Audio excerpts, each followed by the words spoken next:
Hi, friend. A little housekeeping before we get to the podcast today.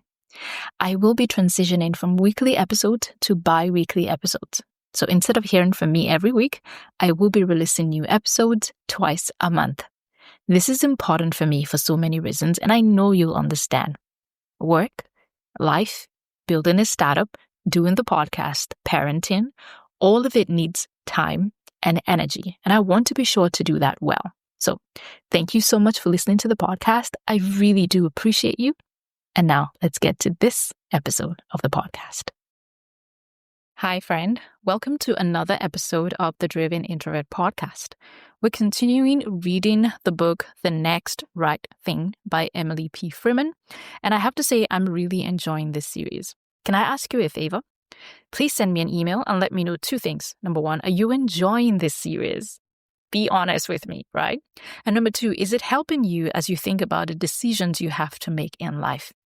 Because the truth is, it doesn't matter who you are, where you live, or what you do for work or fun. We all face decisions. Some are big, some are small, but they shape the way, the course of our lives play out. So whether you're a super driven person like me, or you're more laid back, it doesn't matter. You still have decisions to make. Sure, you can choose to avoid them. You can delegate them, you can make them hastily, but decisions are unavoidable. Let me know if this series has been helpful. And also, are there any specific questions you'd like me to cover on decision making? All right, I would love to hear it. Let's get into it.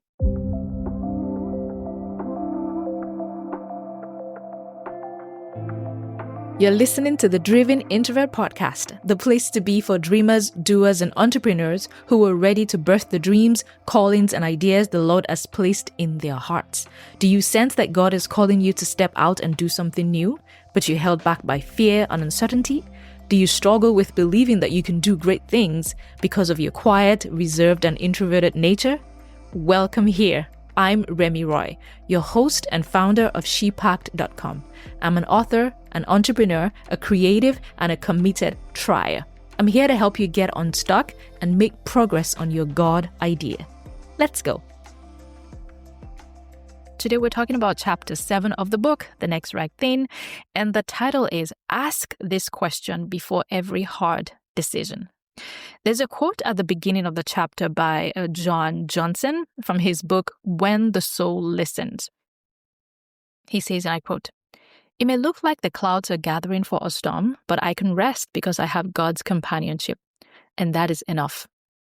Decisions aren't so harrowing because I know the light won't come suddenly, but it will come as needed." End quote. Isn't that beautiful? The light won't come suddenly, but it will come as needed. And that's one thing I've learned in life. We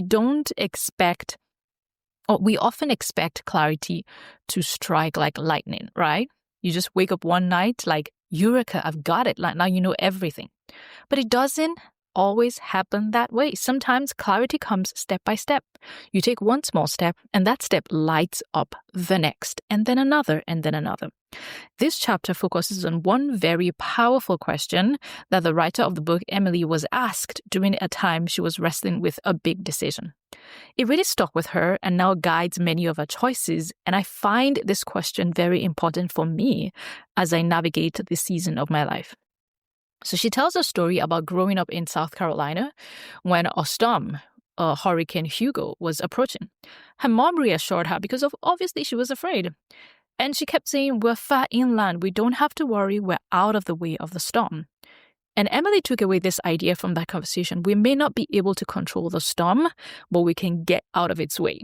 All right? Now let's flip that. Sometimes we're not running from real storms. We're running from the fear of a storm. Fears about losing our job, about being alone, about failing, all of those things. And we let those fears create storms in our minds. Then we make decisions based on those perceived storms, not actually reality. And this is something that plays out over and over.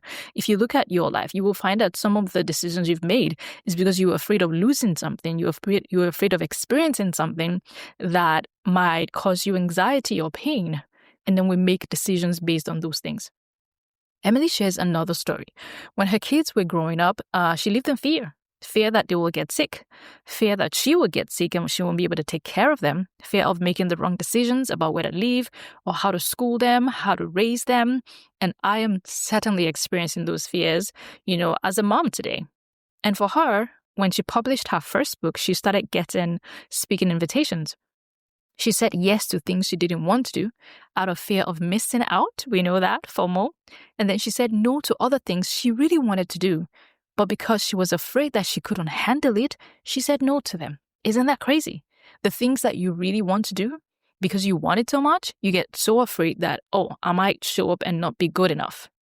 And then the things that just kind of come your way that maybe you really shouldn't be doing, you just follow those decisions and chase those things because you think you're going to miss out on something. She says, and I quote, "Fear works both ways, keeping you from doing things you might want to do and convincing you that you have to do things that you don't want to do." That really hit me. So eventually, in this chapter, she talks about having an opportunity to go on a compassionate international trip. I think that's a nonprofit.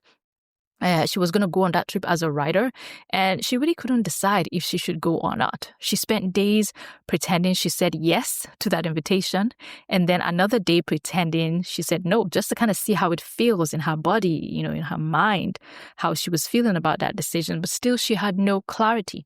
Finally, someone told her, quote, "You can have many reasons to say no to this trip, but don't let fear be one of them," end quote. And for her, that was the key. Don't let fear be the reason. There's so many reasons why you choose to do things or not do things, but please don't let fear be the reason why you make decisions. I know it's easier said than done, because when they're in the thick of things, in the thick of making a decision or feeling pressure, or maybe you're feeling some sort of desperation, usually fear drives decisions in those spaces. But please don't let fear be the reason you do anything. And here's the question she now asked before every hard decision. And the question is, am I being pushed by fear or led by love? I want to tweak that a little for me personally. And the way I've been asking myself this question is, am I being pushed by fear or led by courage? Is fear driving your choices, or are you choosing courage in the face of uncertainty? Because there will be uncertainty. There will be things you cannot understand. There will be situations that you cannot fully account for or have clarity in. But are you going to choose courage even in that situation? In November of last year, 2004, I was in my closet praying, thinking, trying to decide if I wanted to move forward with PodGround as a company. I didn't have clarity. There was no blueprint, no manual. It was all unknown. But I had to make a decision. If I said no, it would have been because of fear, plain and simple.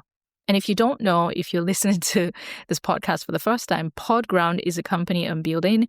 It's a technology platform for podcasters to find community resources and insights to succeed at podcasting, basically. So here am I, really contemplating and praying about this decision. And I had the choice to lean into courage or fear. So I leaned into courage. Messy, uncertain, incomplete courage. So I want to ask you, are you being pushed by fear or led by courage? Whatever your decision is, maybe you're starting a business, you're leaving a job, you're getting married, you're taking a trip, you're saying yes to an idea, whatever it is, ask yourself, is it fear talking or is this courage working? You'll know the difference. You will know the difference. If you are honest with yourself, you will know if you're moving forward or not because of fear or if you're actually leaning into courage. Okay, if this is resonating with you, I want to also point you to an older episode I did on fear setting. It's a concept popularized by Tim Ferriss, and it's kind of like fear setting is kind of like goal setting, but for your fears. I know. You write down everything you're afraid of related to a particular decision, right? You're afraid, you're confused, you're uncertain. Write down everything you're feeling, everything you're afraid. Shine a light on it. Break it down. Ask yourself, what am I afraid of? What could go wrong if I make this decision? What is actually realistic here? And who can help me figure it out when I'm confused? The thing is, fear thrives in the dark. But once you expose it to light, you gain perspective. even if it's still scary, because light doesn't always take away the fear. It doesn't always take away the thing that is uncertain. But what it does, it gives you a certain amount of clarity. Now you know what you're working with. Now you know what you're facing. It's no longer in the dark. It's no longer like shrouded in this mystical, I have no idea what is going on. Now you see it, and now you can tackle it, and now you can take the right steps, find the right resources, find the right people, find the right community, find what you need to actually break through. It might still take a while. It will still take work, but at least you are not groping around in the dark. So think about that. Here's your practice from Emily's book. She ends every chapter with a practice.